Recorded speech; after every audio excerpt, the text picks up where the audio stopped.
but I think there was a inherent fear and with my parents that I would end up being like him in a lot of ways, right? So they wanted to sort of, get that out of me or whatever that was. And I went to this mental institution. I can remember getting checked in. I was supposed to be there for 3 weeks. And I'm like, this is insane to myself.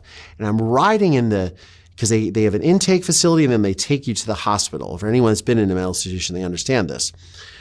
And I'm riding, there's a kid in the car with me and he looks at me and he goes, what are you in here for?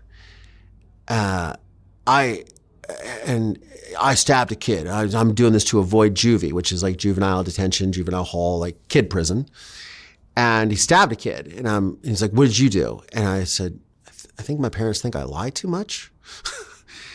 And this is something that I've never even shared about any of this. But I remember I was in that institution and it is a whole different world.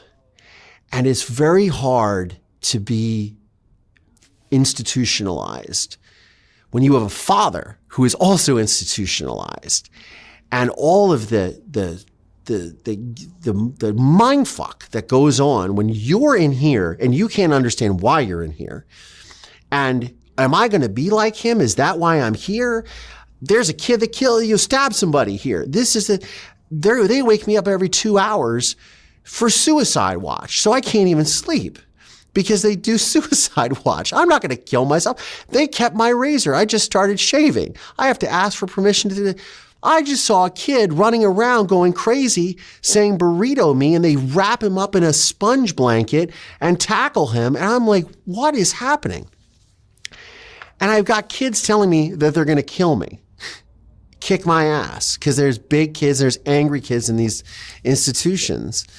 And thank God that my adopted father loved to play ping pong. He played ping pong in the Army. We had a ping pong table downstairs because they had a ping pong table at this facility. And I was like, you know what? The one thing I can do to save my ass is play ping pong. And I would play ping pong and beat all these people and beat the counselors and beat everybody. I was the ping pong wizard in this mental institution.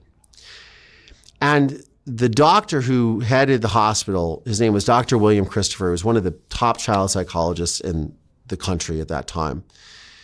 And he calls me into his office, I'm doing therapy, intense therapy situations, doing all these things, whatever, Rorschach, does this square look like this, all the psychological tests. He calls me in on the 5th day.